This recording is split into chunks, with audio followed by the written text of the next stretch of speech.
Hello, dear listeners. We are here again. Welcome to StratcomTalks. It's that time of the week with your favorite program. We are here with Mr. Alihan Limoncuoğlu today. He teaches at Istanbul University and Yıldız Technical University. Welcome to our program, Mr. Alihan. We are happy to have you as our guest today. We are going to discuss open source communication today. It's a communication era that we live in. Can you tell us a little bit, what is open source communication? Thank you for having this interview with me. I am glad to be here, and I hope this conversation and interview proves fruitful to the listeners as well. Thanks for accepting our invitation. Open source communication is something that has developed in the years that the internet got more widespread across the globe. Obviously, this is something that we have seen grow, and it basically means that having an open source that is easy to use for people, and that's something that allows an open discussion.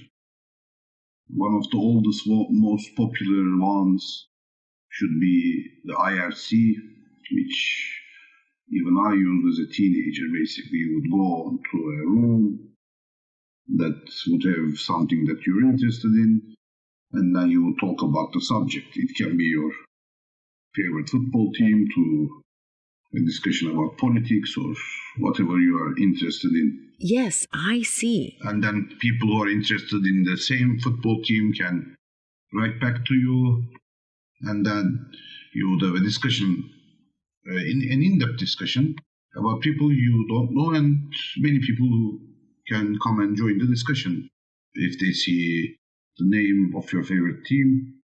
Very interesting interaction. We almost live in the internet, right? They can come and join the discussion, obviously.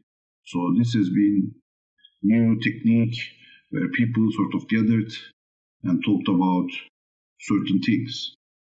Obviously, it has developed over time as more and more applications have begun to revolutionize the field by new chat programs, etc., etc. Isn't it unbelievable that there are so many applications? Mr. Alihan, what are the advantages and disadvantages of open source communication?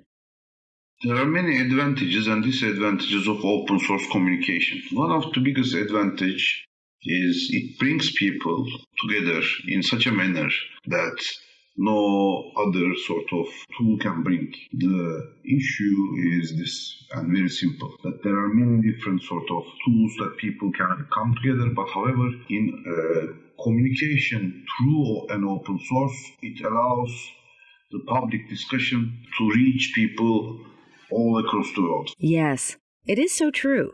For example, if you go into maybe a chat room where an NBA team is discussed and a basketball team from US, let's say for example the Los Angeles Clippers, then you can find the fans of Clippers from all across the globe. And then you meet new people. You discuss your ideas about how that basketball team can be better, and you can meet your fellow fans from all across the globe. It's interesting because it allows people from different sort of backgrounds, different socioeconomic status, different understanding, different walks and paths of life come together to discuss an event or a concept or whatever it is basically to discuss. It brings people next to each other in a topic. So you get to see whatever different opinions on a certain matter. You can be on the other side of the world with just a click. What a world. Obviously, this is the biggest advantage. And also, it has side benefits as well. For example, it allows you to hear different sides of an argument. If it's a subject that you're interested in, you can see opposite views clearly.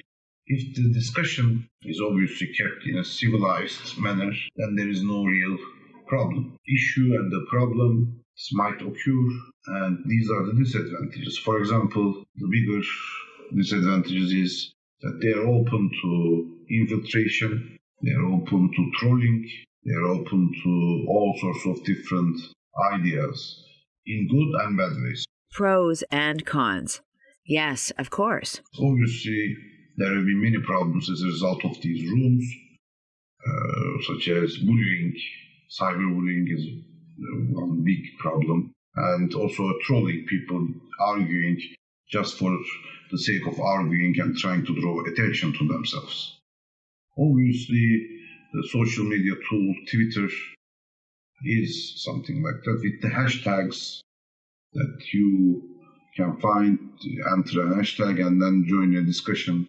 And people write about a certain subject. You can write the name of a political leader and then write about whatever you want. But then, obviously, there are people who use it for their amusement and for the disadvantages of others.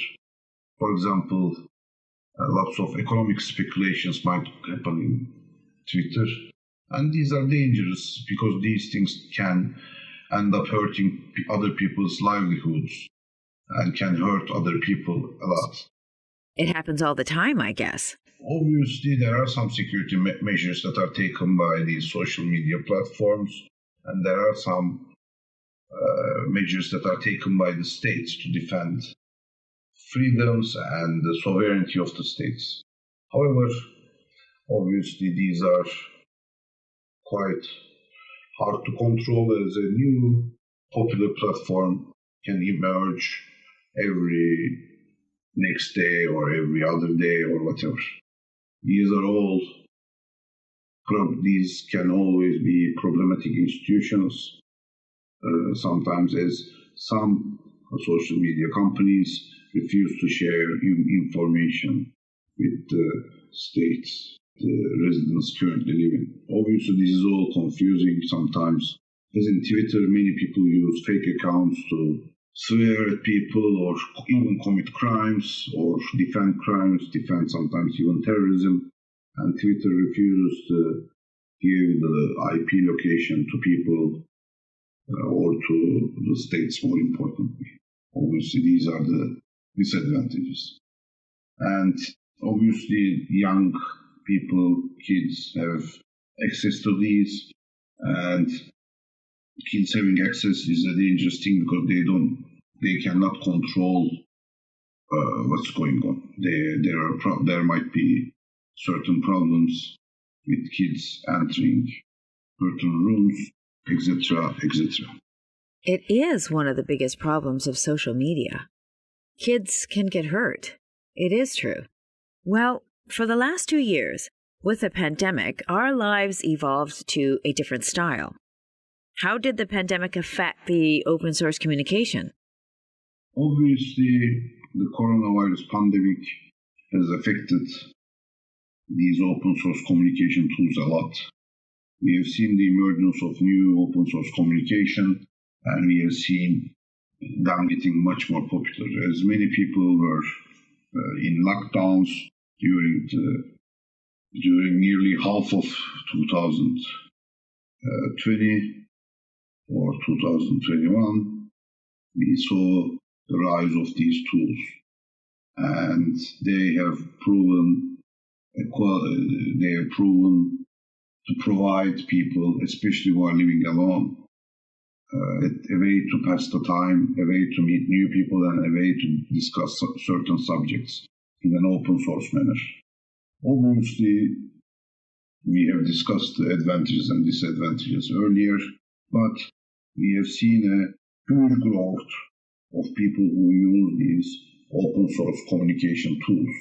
They certainly helped a lot. These have proven as an effective hobby for many, but this has also caused problems for some because, internet is always about being secure, but however, some people are not too careful about their own personal security. So many people got scammed, many people got hurt, usually psychologically, obviously, but it has caused problems for many.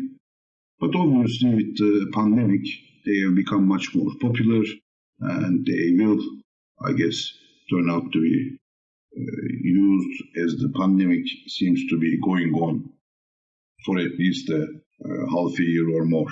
But obviously, these, if used in good hands, like most inventions, I think open source communication is a good thing, and that's helpful. Yes.